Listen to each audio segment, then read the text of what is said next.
asked to speak briefly, which is a miracle in itself, on the major challenges facing the Jewish world in the 21st century. George Bernard Shaw was once asked to give a lecture on English literature. He said, "How long do I have?" They said, "Professor Shaw, you have 10 minutes. Shaw said, "How am I supposed to say all I know about English literature in 10 minutes? And the person said, "Well, Bernard Shaw, speak very slowly."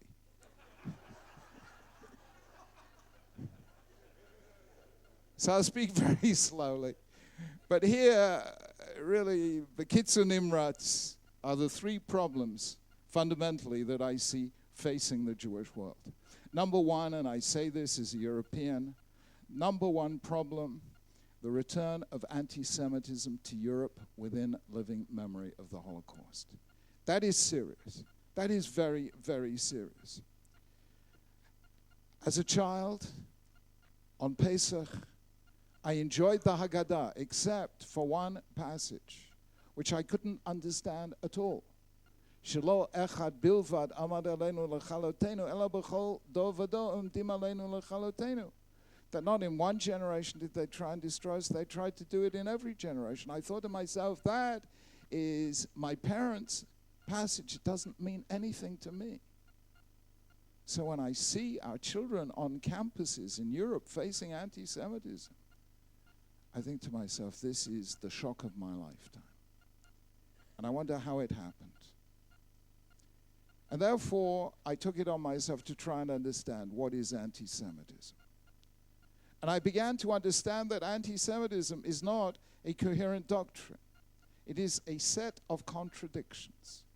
Jews were hated in the 19th century because they were rich and because they were poor, because they were capitalists and because they were communists. They were hated because they kept to themselves, and they were hated because they infiltrated everywhere. They were hated, said Voltaire, because they believe in some superstitious ancient religion. They were hated, said Stalin, because they are rootless cosmopolitans who believe nothing. So how do I understand anti-Semitism, which is a stira minei ubei? It's an internally self-contradictory set of beliefs.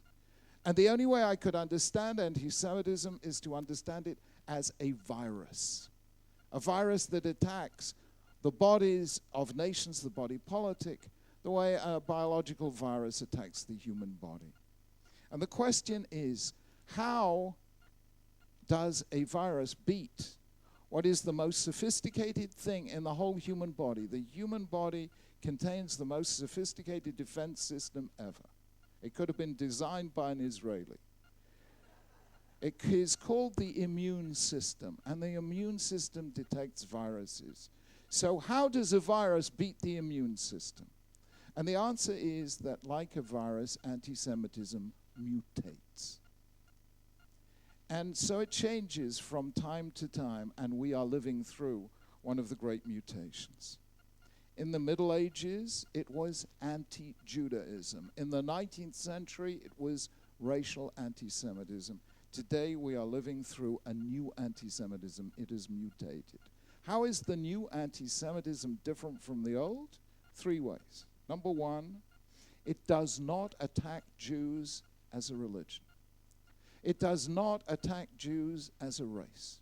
It attacks Jews as a nation, doing what every other nation in the world does, have its own sovereignty in its own state. That is how Jews are attacked today. The new anti-Semitism is anti-Zionism. Number two, its epicenter is not in Europe, but in the Middle East.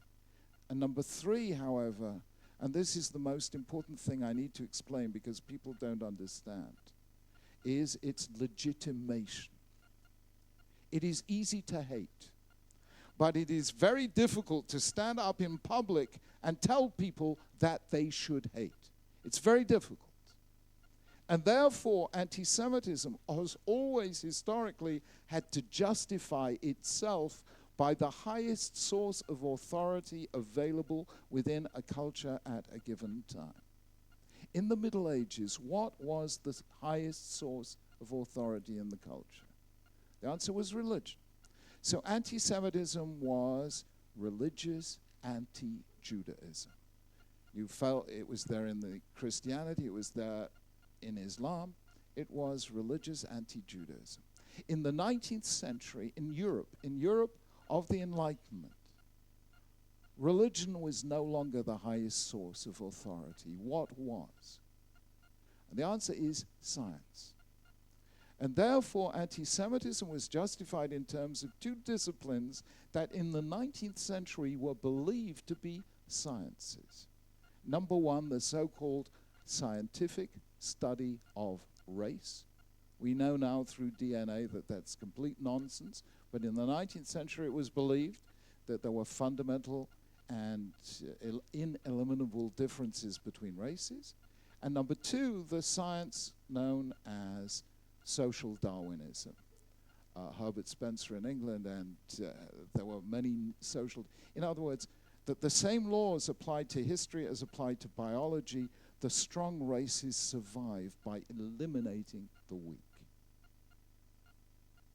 Today in the 21st century, science is not the most prestigious source of authority.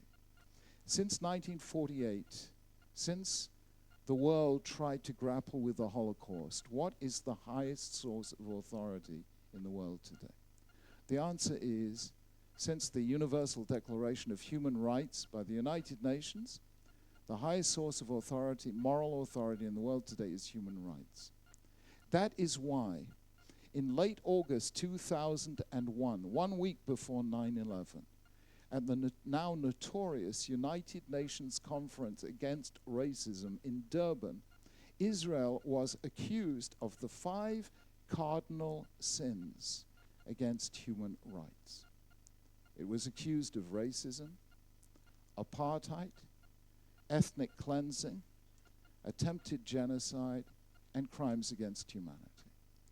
Today, anti-Semitism takes the form of accusing Israel of being the world's worst offender against human rights. And people believe this. Just as in the Middle Ages they believed that Jews spread the plague and poisoned wells and killed Christian children to use their blood in making matzah. People believe crazy things. Sina mekalkelet et hashura. Those are the differences. The question is, how do you fight it? And the answer is that we have to say, and I must say I said this publicly in the European Union headquarters in Brussels already in 2003, and I have said this consistently since, to every non-Jewish audience I can address. Jews cannot fight anti-Semitism alone. The victim cannot cure the crime. The hated cannot cure the hate. I said in Brussels, I will fight for the right of Christians throughout the world to live their faith without fear. But I need you Christians to fight for the right of my people to live their faith anywhere in the world without fear. I lead the campaign against Islamophobia in Britain, but I need you Muslims to lead the campaign against Islamophobia. And Baruch Hashem, in Britain, the campaign against anti-Semitism today is led by non-Jews. In Canada also, and various other places in the United States. It is very, very important. The question is, how do we persuade non-Jews to see anti-Semitism not just as a Jewish problem, but as their problem? And the answer to this was given by the man we will remember this month, in 2 weeks' time, by the world's first great anti-Semite, Haman HaRasha, who gave the clearest explanation of anti-Semitism ever given. He says, Yeshno am echad mefuzam forad ben ha'amim v'datehem shonot mikol am. There is a certain people scattered among the people whose custom and way of life is different from anyone else's. Deep down, anti-Semitism, Jews were hated because they were different. Datehem shonot mikol am. Deep down, anti-Semitism is dislike of the unlike. Now go figure. Difference is what makes us human. Because each one of us is different. Even genetically identical twins are different in 50% of their characteristics. Because every one of us is different, no one of us can be substituted by somebody else. Our entire human dignity depends on the fact that we are different. I wrote a book. I couldn't translate it into Ivrit, sadly. It's called Ichvod HaShoni, but in English it's called The Dignity of Difference. Jews stood for the dignity of difference. Yeah, everyone is different. But only Jews insisted on the right to be different. We are the only people who throughout history did not assimilate to the dominant culture or convert to the dominant faith. We stood up for the dignity of difference.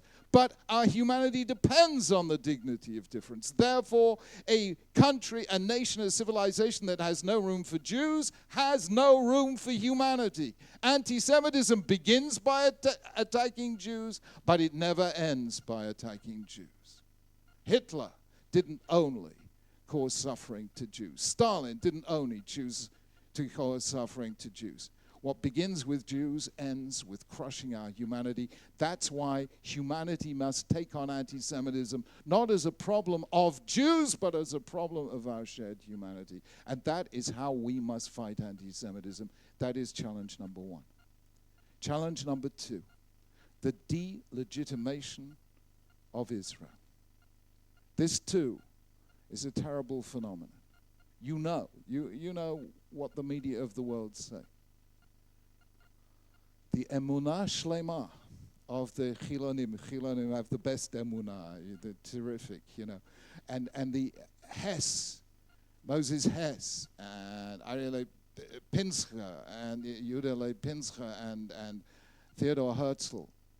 Heminu be'emunah shlema. שברגע שעם ישראל יש לו מדינה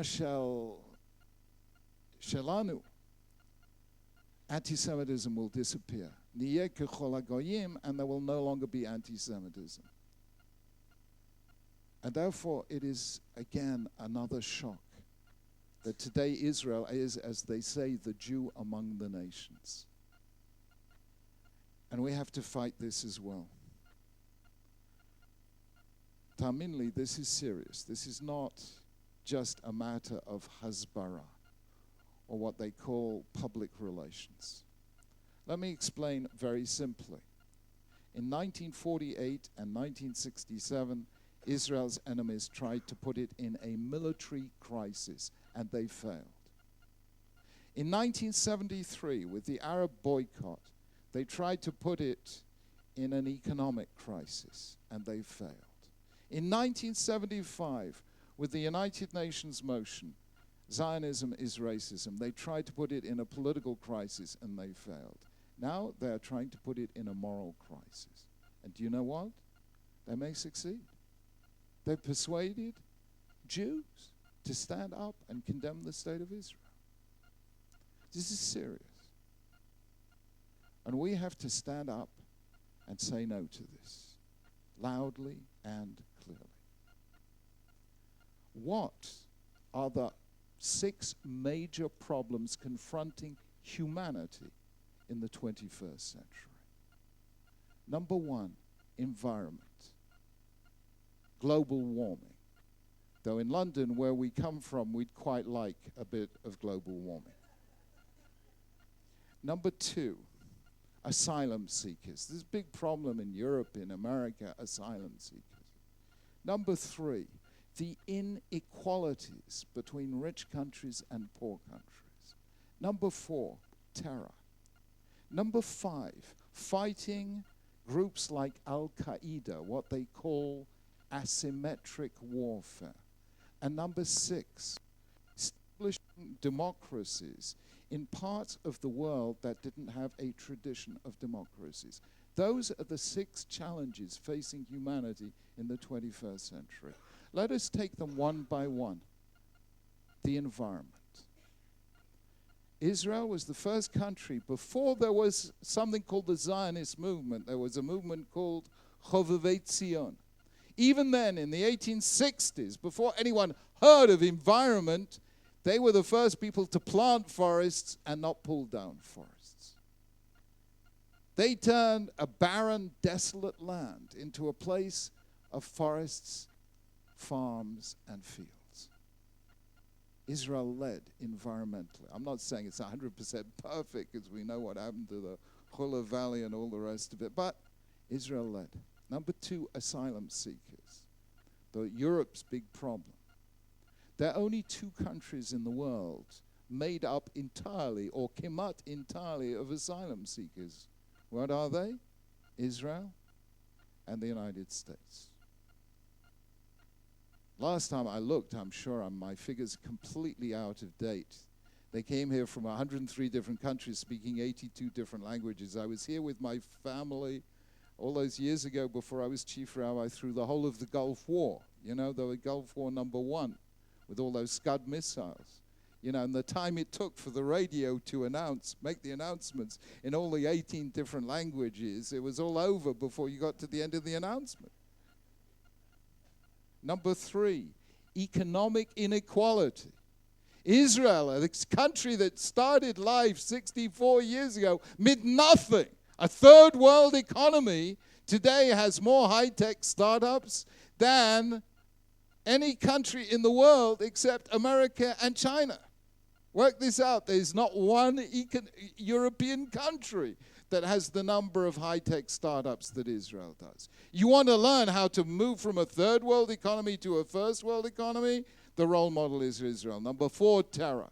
The world complained about the wall, the fence, the only successful non-violent response to terror yet invented. Number 5, how does America, how does Europe, how does the Western world fight an asymmetric warfare with the people like Al-Qaeda? Answer, it uses drone technology invented here in Israel. Number 6, how does a part of the world that never knew democracy sustain a democracy? The role model is Israel. I tell you, Israel is not just a democracy, it's a hyper-democracy. Everyone's prime minister here. It's gewaldig. It's beautiful. Every taxi driver is a prime minister. Unbelievable thing. Hyper-democracy. Now, you work this out. The first elections in Israel were not 1948. They were 1922, the first proto for the Histadrut. No question that everyone should have the vote. Women should have the vote. They didn't even have it in half the European countries. Where did Jews come to Israel from? From Tsarist Russia, from Soviet Union, from Arab lands, from countries that never had democracy. 90% of Jews came here from countries that never had democracy. But when they got here, in Breira, there wasn't even Loba B'Cheshbon, an alternative to democracy. In all 6 areas of challenge facing all humanity, Israel is the role model of hope. You're a little country, Israel shows you can have hope. You're a third world economy, Israel shows you can have hope. Israel is hatikva shel umot ha'olam. It is the source of hope for everyone. And frankly, let us be blunt and get up to say to our dearly beloved Christian and Muslim friends, Chaverim, we love you. We really love you. Even if you don't love us, we love you. But Chavivi, there are 125 countries in the world where Christians form a majority of the population. There are 125 Christian countries in the world. There are 56 Muslim states in the world. There is just one Jewish state in the world. And it is so big. You know how big Israel is. There's a lovely park in South Africa with lovely high bar, it's called the Kruger National Park. Israel is the same size as the Kruger National Park. You would deny us one tiny little country. You, 125 Christian nations and 56 Muslim nations who declare yourselves followers of the God of Abraham. And have you forgotten the words God first said to Avram Avinu? Lech lecha me'atzecha mimoladetecha me'beit avicha el haaretz asher areka. We, the literal children of Avram, are not entitled to that. By your faith, we're entitled to that. So we have to stand up and say Israel is a source of hope for the world. And sooner or later, when every other alternative is exhausted, the world will see sense. However, here is the third challenge. Listen to this. 3 times Am Yisrael went into Galut. Once in the days of Joseph and his brothers, a second time in the time of the Bayit Rishon, and a third time in the time of the Bayit Sheni. Each time for the same reason. Lo yachlu achim v'achiot lashevet yachtav b'shalom.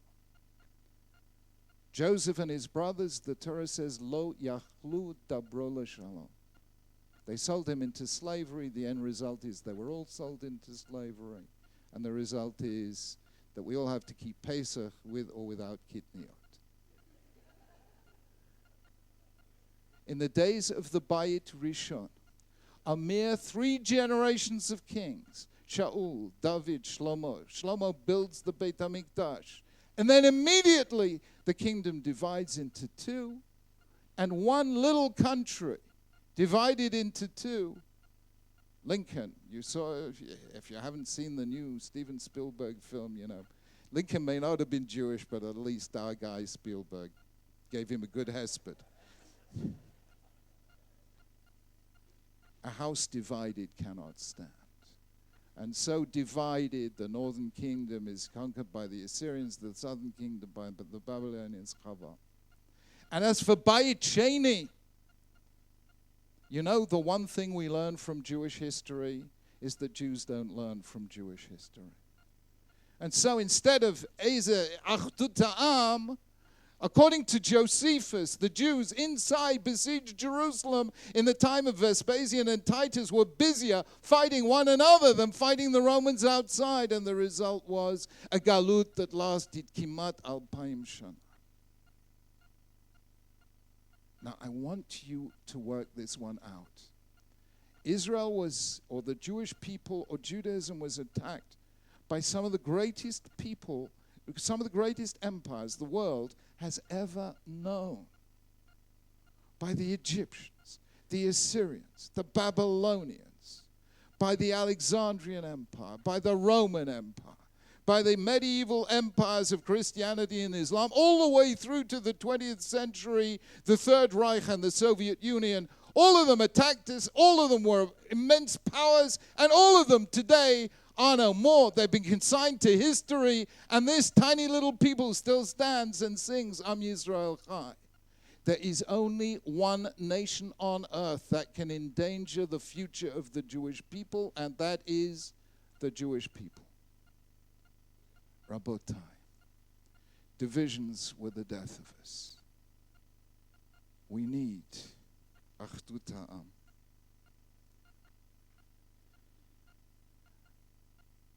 I have to tell you something. You may not know this. Judaism was the first moral system in the universe to place love at the heart of morality. V'ahavta et Hashem Elokecha b'chol levavecha b'chol nafshecha b'chol ma'odecha v'ahavta l'reacha kamocha v'ahavtem et hager ki gerem hayitem be'eretz Mitzrayim. Judaism is the religion of love. Judaism is the first civilization in history that introduced the idea of forgiveness. I can't give you an academic lecture here, but read the book Before Forgiveness by David Constant, published 2 years ago, historian of ideas. The Greeks never had a concept of forgiveness. Appeasement, pius, yes, but forgiveness, slicha u'mechila, no. We invented the idea of love and the idea of forgiveness. Ribbona shel olam. We're a tiny little people. We have to love one another. And we have to forgive one another. The Haredim have to forgive the Chilonim, and the Chilonim have to forgive the Haredim, because God forgives both of them. We need Achdut Ha'am. That isn't some big coalition deal. It isn't some big political thing. How do you achieve Achdut Ha'am? Let me tell you. You know what this week's Parashat HaShavua is? Parashat Truma, okay? Parashat Truma. You know that Moshe Rabbeinu leading the Jewish people, that's easy, right? That's easy. I mean, running Tel Chai is difficult, but leading the Jewish people is easy. But he discovered, you know, Kol Makom She'em Chanu Sham B'Taromet U'B'Machloket. He says God is going to set you free, and there's a little setback, the people complain. They have no water, they complain. Moshe Rabbeinu gives them water, it doesn't permeate, they complain. They have no food, they complain. Moshe Rabbeinu gives them manna, lechem min hashamayim, it's not fleshig, they complain. There are only two places in the Torah where Am Yisrael are completely biyachad. Number one is Vayichan Sham Yisrael at the giving of the Torah at Har Sinai. HaKadosh Baruch Hu Bichvodo Vatzmod comes and reveals himself, and Vayichan Sham Yisrael Keish Echad Belev Echad. Everyone knows that. Not everyone remembers the second time they were b'shalom. You will find that when they were building the Mishkan, they were b'shalom. Lo ein shum machloket, lo taromet, lo hitlonanut. Nothing. Moshe Rabbeinu said, you know, HaKadosh Baruch Hu said, Daber b'nei Yisrael v'yichuli truma me'et kol ish asher yidvenu libo. He said voluntarily, whoever wants to give, gives. And do you know what? They all gave. Ha'ashir lo yabev, adal lo yamit. They all gave. Rich, poor, men, women. Some gave gold, some gave silver, some gave nechoshet, some gave skills, some wove. Asma. Everyone gave. And every contribution counts. And because they were building something together, there was achdut. Not because they all voted the same way, or they were all Ashkenazi or Sephardi or Dati or Chilani, because they built something together. Friends, Am Yisrael b'Medinat Yisrael. If they build something together, there will be b'shalom. Everyone has to contribute. Everyone has to contribute. Not every contribution needs to be the same, but everyone must build together. You know, there's an institution called Yeshiva University. Used to have a president called Rabbi Norman Lamb. And Rabbi Norman Lamb said that he only knew one joke in the Mishnah.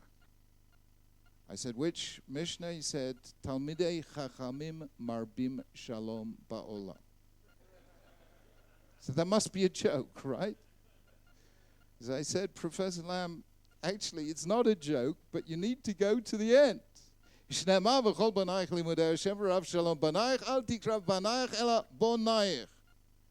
Talmidei Chachamim are builders, bonim, yesh shalom.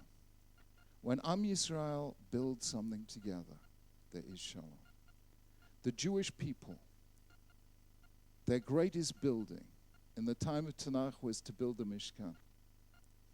In all of Jewish history, however, the Jewish people rarely ever built something as great as Medinat Yisrael.